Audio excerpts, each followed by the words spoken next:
मेरा नाम आलिया है। मेरी उम्र 25 साल है। मैं दिखने में बहुत ही खूबसूरत हूँ। आज मेरी शादी का दिन था। मैं दुल्हन बनी बैठी थी। मेरी खिलरी बहन का नाम रुखसार देखने में मुझसे भी ज़्यादा खूबसूरत है। और आज के दिन वो तैयार होकर और भी ज़्यादा खूबसूरत लग रही थी। मेरे बाद अब रुखसार की शादी होनी थी, इसलिए सबकी नज़रें उस पर ही थी। मेरी शादी मेरे मामा के बेटे से हो रही थी। बस उसी दिन मेरी दूसरी खाला ने रुखसार को अपने बेटे के लिए पसंद कर लिया कि वह अपने बेटे शोहिब की शादी रुखसार से ही करेंगी। उस दिन रुखसार बहुत ही खूबसूरत लग रही थी।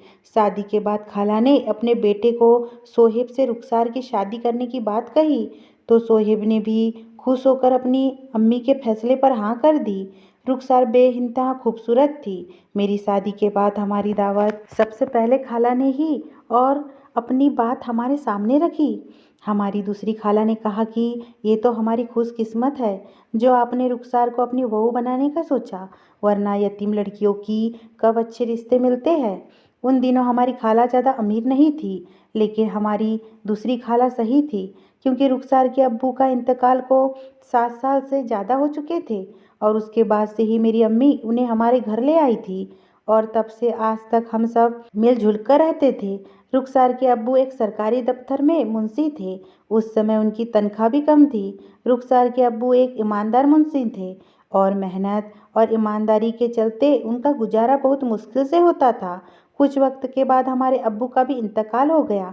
हमने और उन्होंने मुश्किलों का समय देखा। हमारा गुजारा करना बहुत मुश्किल हो गया, लेकिन रुखसार की अम्मी ने हार नहीं मानी और लोगों के कपड़े सिलाई करके हमें पाला। जब खाला ने रुखसार का रिश्ता मांगा तो उसकी अम्मी बहुत खुश हो गई। उसकी अम्मी को कोई ऐतराज़ नहीं था। जब रुखसार की मंगनी खाना के बेटे सोहेब से हो गई और उसकी अम्मी की भी फिक्र अब कम हो गई। अब उसकी अम्मी मतमहीन हो गई, क्योंकि अब एक बहन रह गई थी और वो तो बहुत छोटी थी, 6वीं क्लास में थी। सोहेब का मुस्तकबिल रोशन था। उसका इंजीनियरिंग का आखिरी साल था। उसकी मम्मी ने कहा कि जैसे ही हमारा बेटा सालाना इम्तहान देगा हम शादी की तारीख रखा देंगे। इसी तरह दिन गुजरते गए। सोहेब की सालाना इम्तहान हो गया और उन्होंने कहा मुझे कुछ दिन और चाहिए, जल्द ही मुझे अच्छी नौकरी मिल जाएंगी। जैसे ही नौकरी मिलेंगी शादी की तैयारी शुरू कर देंगे। रुखसार को भी अपने मंगेतर से मोहब्बत हो गई थी। उसकी अम्मी भी चुपके चुपके थोड़ा बहुत दहेज इकट्ठा करने में लगी पड़ी थी। उन्हीं दिनों सोहेब को मुल्क से बाहर जाने का चांस मिल गया और वह इस मौके को गंवाना नहीं चाहता था और रुखसार को उसकी जुदाई के अंदेशे डराते थे। रुखसार ने ऐसी बहुत सी कहानियां सुन रखी थी कि लड़का दूसरे मुल्क जाएगा तो वहीं का होकर रह जाएगा, किसी और से शादी कर लेगा और मंगेतर इंतजार की आग में जलती रह जाएंगी। अम्मा ने खाला से बात की तो वह बोली कि मेरे बेटे के मुस्तकबिल का सवाल है, एक बार मेरे बेटे को जाने दे। बस 1 साल की तो बात है, 1 साल बाद आ जाएगा, तब तक हम भी अच्छी तरह शादी की तैयारी कर लेंगे। हम कोई गैर नहीं है कि आपको हम पर भरोसा नहीं है। तुम फिक्र नहीं करो बहन, 1 साल को पलक झपकते ही गुजर जाता है। मैं जुबान देकर फिरने वाली औरत नहीं हूँ। उनके तसल्ली पर रुखसार की अम्मी ने आत्महत्या कर लिया। सोहेब दूसरे मुल्क चला गया और मेरी बहन उसके आदेशों से लड़ने के लिए अकेली रह गई। सोहेब ने सऊदी अरब जाते ही अपने दूसरे भाई को भी बुलवा लिया। उसका एक कंपनी से 3 साल का एग्रीमेंट हो गए थे। दोनों भाई खूब कमा रहे थे और तकरीबन सारी कमाई घर ही भिजा रहे थे। उस कमाई से उनके घरेलू हालात बहुत अच्छे होते चले गए। दौलत तो इंसान की आजमाइश होती है। उनके तो मिजाज ही 7वें आसमान पर पहुंच गए। अब जब भी खाला रुखसार के घर आती तो इस किस्म की बातें जरूर करती कि फलाने ने अपनी बेटी को गाड़ी दी, बंगला दिया, लड़की भी डॉक्टर है। लोग सोच समझकर रिश्ते करते हैं तो कभी कहते कि दुल्हन वालों की तरफ से सास नंदों को भी जेवर दिए जाते हैं। मैं एक शादी में गई थी तो मैं देखकर हैरान रह गई कि लड़की वालों ने सास को 10 तोले का हार दिया और नंद को तो 2-2 तोले के कड़े दिए। तमाम रिश्तेदारों की कीमती जोड़े दिए। लोग बड़ी धूमधाम से अपनी लड़कियां विदा करते हैं। रुखसार की अम्मी उनकी बातें सुनती तो अपना दिल थाम लेती। सोचती इनको क्या होता जा रहा है, क्या दौलत आने से लोगों के मिजाज इतना बदल जाते हैं। तरह तरह की बातें सुनकर भी अम्मी खामोश रहती। कभी कोई पलटकर जवाब नहीं देती, बस कहती थी कि देखती हूँ आखिर कब बिल्ली थैले से बाहर आती है। आखिर उसकी अम्मी को इन बातों का मकसद समझ ही आ गया, क्योंकि खाला ने एक अमीर घराने की लड़की देख रखी थी और अब किसी बहाने से रिश्ता खत्म करना चाहती थी। वह जब भी आती हर बार की तरह नई नई बातें सुना कर जाती, ताकि रुखसार की अम्मी का किसी तरह बुरा हो जाए। अब खाला आती तो मेरा दिल सन्नाटे में हो जाता कि ना जाने अब क्या कहने आई है। बड़ी खाला बेचारी उनकी खूब खातिर तवज्जो करती, भाग कर जाती, किसी अच्छे होटल से उनके लिए खाना लाती, साथ में आइसक्रीम लाजमी लाती, क्योंकि खाला को आइसक्रीम बहुत पसंद थी। इज्जत देने में भी रुखसार के घर वाले कोई कसर ना उठाए रखते थे, लेकिन होता वही है जो नसीब में लिखा होता है। आखिरकार 1 साल गुजर गया और शोएब घर वापस आ गया। खाला ने उसका दिल हम लोगों के से फेरने के लिए अपनी तरफ से झूठी झूठी बातें सुना दी और कहा, जब से तुम बाहर गए हो वह लोग अजीब अजीब शर्तें कह रहे हैं। लगता है रुखसार का रिश्ता हमसे भी ऊंचे खानदान में करना चाहते हैं। लालच में आ गए हैं या फिर रिश्ता नहीं देना चाह रहे हैं। तब शोएब ने कहा कि मैं खुद खाला से बात करता हूँ। शोएब के तेवर देखकर खाला सहम गई। कहा कि ये बड़ों का मामला है, तुम मुझ पर छोड़ दो, मैं खुद संभाल लूँगी। तुम मामला और ख़राब कर दोगे, हम हल्के पड़ जाएंगे। वह अगर शर्त के बात कर रही है तो हम भी कुछ शर्त लगा देंगे, वह खुद ही रास्ते पर आ जाएंगे। इतने अरसे मंगनी रही है, अब रिश्ता तोड़ना कोई मजाक तो नहीं है। अगर बेटी का रिश्ता कहीं और जगह करना था तो पहले दिन ही इनकार कर देते। शोएब को यह सुनकर बुरा लगा। उसने माँ से ज़्यादा बात करने की ज़रूरत महसूस नहीं की। वह तो आया भी इसी वास्ते से था कि अपने वादे का पालन कर सके। वह अपने मंगेतर को नहीं भूला था। उन्हीं दिनों मकान मालिक ने अम्मी को मकान खाली करने का कहा, क्योंकि हमारा मकान किराए का था। मम्मी ने वह मकान खाली करा और दूसरे मोहल्ले में शिफ्ट हो गई। पुराने मोहल्ले में सब औरतें खाला से कपड़े सिलवाती थी। यहाँ आकर माली हालत और भी ज़्यादा खराब हो गई। यहाँ कोई भी खाला के काम से वाकिफ नहीं था। रुखसार के अब्बू ने अपनी ज़िंदगी में 2 प्लाट किस्तों पर खरीद रखे थे, जिनकी किस्तें उन्होंने अपनी ज़िंदगी में ही अदा कर दी थी। उसकी अम्मी का ख्याल था कि एक प्लाट बेचकर दूसरा प्लाट बनवा लेंगे। दूसरे भाई का आखिरी तालीमी साल था। उसकी अम्मी को इंतजार था कि जल्दी से नौकरी पर लगे तो एक प्लाट बेचकर दूसरा बनवाए। खाला ने पक्का इरादा कर लिया था कि अपने बेटे की शादी कहीं और जगह करेंगी, मगर बेटा रिश्ता तोड़ने के लिए राजी नहीं था। मगर खाला दिल से इरादा कर चुकी थी कि कुछ भी हो जाए यह रिश्ता मैं तोड़कर ही रहूँगी। मैं भी देखती हूँ कि कैसी होती है शादी। खाला ने दिल ही दिल में नए मंसूबे बनाना शुरू कर दिए थे।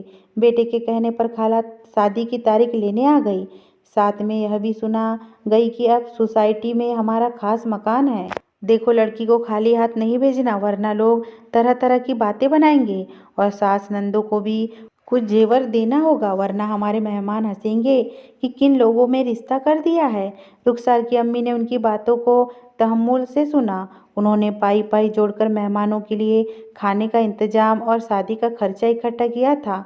उसकी अम्मी ने हमसे मशवरा किया। रुखसार के भाई ने कहा, आप फिक्र नहीं करें और एक प्लाट बेच दे और खाला की हैसियत के मुताबिक रुखसार की शादी करे, ताकि उनकी जग हंसाई ना हो। जब मैं कमाने लगूंगा तो घर बनवाने के लिए पैसे इकट्ठे कर लूँगा। यह सब बेटी की खुशी और ज़िंदगी का मामला है। शोएब बहुत अच्छा लड़का था और उसका मस्तकबिल भी अच्छा था। उसकी अम्मी ने भाई को प्लाट बेचने को कहा। भाई ने जैसे तैसे करके प्लाट बेच दिया। रुखसार की शादी की तारीख रखी जा चुकी थी। रुखसार की अम्मी ने खाला और उनकी बेटियों के लिए हल्के फुल्के कंगन भी बनवा दिए। उनका ख्याल था यह सब करके बेटी के लिए अनमोल खुशियाँ खरीद लेंगे। और उधर रुखसार उसकी अम्मी के फालतू खर्चे पर सुलग रही थी और शोएब के फरिश्तों को भी खबर नहीं थी कि उसकी अम्मी क्या गुल खिलाती फिर रही है। रुखसार उपटन लगाने से पहले ही जर्द पड़ गई थी। ढोलक की थाप से उसका दिल ऐसे धड़कता था जैसे उसे तोपों की आवाज़ सुनाई देती हो। हम सब समझ रहे थे कि शोएब को सारी हकीकत मालूम है। उसकी माँ ऐसे तासों से दे रही थी जैसे वही अपनी माँ को नई नई हिदायतें देकर हमारे घर भेज रहा हो। रुखसार को भी रह रहकर अब उस पर गुस्सा आ रहा था। यह क्या, हम गरीबों के साथ ऐसा सुलूक क्यों किया जा रहा है? क्या अपने भी ऐसा सुलूक करते हैं? उधर खाला उसकी शादी नाकाम बनाने के लिए एक नया मंसूबा बना चुकी थी जो उन्हें शादी वाले दिन ही अंजाम देना था। मेहंदी वाले दिन खाला बड़ी धूमधाम से अपने मेहमानों के साथ आ गई। मेहंदी की रस्म से उन्होंने कब खामोशी से रुखसार की अम्मी का हाथ पकड़ा और कागज देकर कहा, बहन पहले इसे पढ़ लो, फिर मेहंदी की रस्म शुरू करते हैं। उसकी अम्मी ने कागज खोलकर पढ़ा तो उसमें कुछ चीज़ों की लिस्ट थी। फर्नीचर, गाड़ी और एक प्लाट का मुतालबा था। ये पढ़कर उसकी मम्मी के हाथ कपकपाने लगे, मुंह खुला का खुला रह गया। उसकी अम्मी उन्हें कहने लगी, मैं इस वक्त तुम्हारा ये भारी मुतालबा कैसे पूरा कर सकती हूँ? आखिर तुम्हें हो क्या गया है? अगर यह सब दरकार था तो पहले दिन ही बता दिया होता। तुम हमारी माली हालत से अच्छी तरह वाकिफ हो। अब तो कार्ड भी सब जगह चले गए हैं। आज मेहंदी का दिन है, इस वक्त ऐसा मुतालबा ना करो जो मैं पूरा ना कर सकूं। क्यों तुम अपनी और हमारी इज्जत से खेल रही हो? वह कहने लगी, अगर यह सब चीज़ें नहीं होगी तो भी हमारी इज्जत में कमी आएगी। देखो बहन, मुझे मालूम है कि तुम्हारे शौहर ने अपनी ज़िंदगी में 2 प्लाट खरीदे थे। वह किस दिन के लिए रखे हैं? यही वक्त है हमारी इज्जत बनाने और शानो शौकत दिखाने का। अरे भाई, उनको बेच दो और अपनी बेटी की इज्जत बचाओ। अम्मी ने उनसे कहा, एक बेच दिया है तभी शादी का खर्चा हुआ है, दूसरा कैसे बेच दूँ? इतनी जल्दी कैसे बिकेगा? कुछ तो खुदा का खौफ करो। तुम कीमत लगा लो, मैं खरीद लेती हूँ, नहीं तो कार बाद में दे देना। फिलहाल प्लाट और फर्नीचर से काम चला लेंगे। जो भी चीज़ें दुल्हन लाएंगी वही इस्तेमाल करेंगी। हमारे पास तो सब कुछ है। यह तो आप लोगों की इज्जत बनाने वाला मामला है। उसकी अम्मी इससे ज़्यादा ना सुन सकी। वह पलंग पर बैठ गई और फूट फूट कर रोने लगी। खाला को रोता देखकर मैं अम्मी के पास गई। जब हाल मालूम हुआ तो मैंने खाला से कहा, आपने बहुत कम वक्त में हमें इम्तिहान में डाला है। बहरहाल आप बैठिए, मैं अपने शौहर से बात करती हूँ। रुखसार एक तरफ मायूस बैठी थी, उसकी सहेलियाँ पास में बैठी थी। मैंने उनको जरा देर के लिए कमरे से बाहर भेज दिया। रुखसार को बताया कि खाला प्लाट हथियाना चाहती है। वह कहती है कि बेटी के दहेज में काम की कोई चीज़ नहीं है, कम से कम बेटी को प्लाट दे दो। तुम क्या कहती हो रुखसार? रुखसार का चेहरा गुस्से से लाल हो गया। जाने उसके बदन में उस वक्त कहाँ से खून आ गया था। आखिर उन्होंने क्या कहा था? उन्होंने कहा था कि आखिर तुमने प्लाट बेचा है तो बेटी को हर चीज़ देकर इज्जत से विदा करो। अब तुम्हारे पास रुपए पैसे की कमी नहीं है। अजीब बात है, उन्होंने बड़ी अजीब बात की। अपनी बेवा बहन के साथ एक बहन ऐसा कैसे कर सकती थी? यह सुनकर रुखसार ने दुपट्टा सर से उतार फेंका। बोली, मैं करती हूँ खाला से बात। नीयत खराब थी तो इस मुकाम तक क्यों पहुँचाया? अब बारातियों के सामने हमें बेइज्जत करना चाहती है। रुखसार के खतरनाक तेवर देखकर मैंने कहा, तमाशा नहीं बनाओ, जरा सब्र से काम लो, जरा मुझे थोड़ी सी मोहलत दे दो। मजबूर होकर मैंने दूसरे कमरे में जाकर सोहेब को फ़ोन करा। उसने बोला वह कागज़ लेकर मेरे पास आ जाए। मुझे इस मामले से अम्मी ने बेखबर रखा है। मैंने अपने शौहर से कहा, 1 मिनट को मुझे दूल्हे के घर जाना है। गाड़ी गली में खड़ी थी। आधे घंटे में हम सोहेब के सामने बैठे थे। उसने कागज़ पर नज़र डाली और कलम और कागज़ निकाला।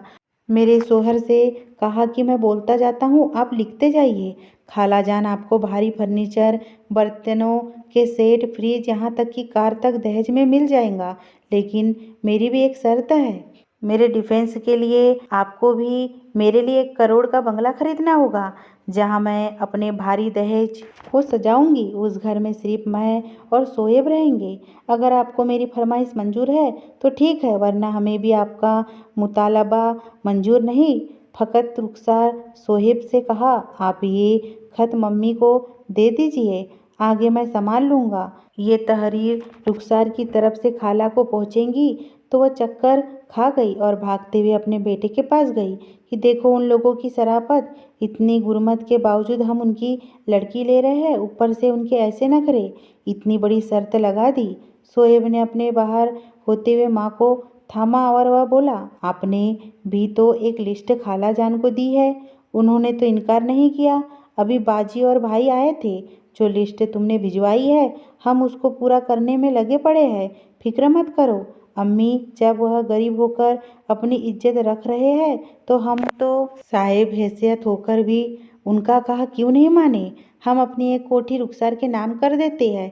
यह सुनकर मेरी माँ ने कहा, हरगिज नहीं बेटा, क्या हमें दरबदर करने का इरादा है? ठीक है ना, हम उनसे कुछ लेते हैं और ना ही उन्हें कुछ देते हैं। सादगी से शादी हो जाने दीजिए। मुझे शुरू से यह रिश्ता मंजूर नहीं है। अभी जाकर इसे ख़त्म करने का ऐलान करती हूँ। जब घर से आई बारात लौट कर जाएंगी तब देखती हूँ कैसी करती है रुखसार की शादी। अम्मी, क्या जग हंसाई होगी? जो होगी उनकी होगी। रुखसती में 2-3 दिन बाकी है। अम्मी जान, मैं हरगिज ऐसा नहीं होने दूंगा। सोहेब के अब्बू ने भी अपने बेटे का साथ दिया। बेटे ने बाप को सारी शर्तें हाल से आगाह कर दिया था। बेगम, यह ठीक नहीं कह रही है। दुनिया वालों का नहीं, कम से कम अपनी बेवा बहन कहीं ख्याल करो। बेगम, क्या हो गया है तुम्हें? आखिरकार बेटे के सामने खाला को हार माननी ही पड़ गई। निगाह तमाम मुद्दों के दरमियान हुआ। शोएब ने निगाहनामे पर यह भी लिखवा दिया कि अगर खुदा न खास्ता लड़के को तलाक देनी पड़ गई तो 50 तोले सोना और एक कोठी रुखसार के नाम करेगा। अगर इस घर में लड़की को कोई जिस्मानी नुकसान पहुंचा तो वह लोग दुल्हन की इस हालत के जिम्मेदार होंगे। इस शर्त का इल्म खाला को बाद में हुआ। वह खूब चिल्लाई तो बेटे ने कहा, अक्सर दहेज न लेने पर ससुराल वाले बहू के साथ इंतकाम की कार्रवाई के वाक्य सुनने को मिलते हैं। इसलिए मैंने रुखसार की सिक्योरिटी के खातिर मैंने यह निगाहनामे पर लिखवा दिया है। ये खाला की सख्त तौहीन थी, मगर अब सबक का घूंट पीना ही था। रुखसार को भी हमने समझा दिया कि शोएब बेकसूर है, उसके नियत में कोई बेईमानी नहीं थी। खाला भी यही सोच रही थी कि लिहाजा तुम्हें अब ससुराल में जाकर सबके साथ इज्जत से पेश आना है। खाला भी कुछ कहे तो दरगुजर करना। सोहेब ने भी उसे पहले दिन से समझाया कि बड़ों की इज्जत करना जालिम है। तुम्हारी फरमाबरदारी नेकी बनकर तुम्हारा नसीब संवारेंगी। सच कहा था शोएब ने। चंद दिन खाला का मुंह फुला रहा। बाद में उनको एहसास हो गया कि वह गलती पर थी। रुखसार को सीने से लगा लिया। अब एक पल उसके बिना नहीं रह पाती। कहती है, कितनी नादान थी मैं जो इतनी अच्छी लड़की को ठुकरा रही थी। मेरी आंखों पर लालच की पट्टी बन गई थी। खाला ने भी शोएब से कहा कि शाबाश बेटे, तुम तालीम याफ्ता हो, इसलिए तुमने इसका सही इस्तेमाल किया। मुझे तुम्हारे जैसे बेटे का बाप होने पर फख्र है। यह एक तालीम याफ्ता नौजवान की फिरासत थी जिसने रुखसार जैसी मोहब्बत करने वाली खूबसूरत लड़की की ज़िंदगी में दुखों के बजाय खुशियां भर दी। वरना हमारी दूसरी खाला ने तो कोई कसर नहीं छोड़ी थी। बाद में खाला ने अपने किए की रुखसार से माफ़ी मांग ली थी और उसकी अम्मी से भी माफ़ी मांगी थी और उन्होंने उन्हें माफ़ कर दिया था। आज हम सब लोग हंसी खुशी की ज़िंदगी गुजार रहे हैं। अगर ये स्टोरी आपको पसंद आई हो दोस्तों और चैनल में नए हो तो प्लीज़ मेरे चैनल को सब्सक्राइब करना बिल्कुल ना भूलें।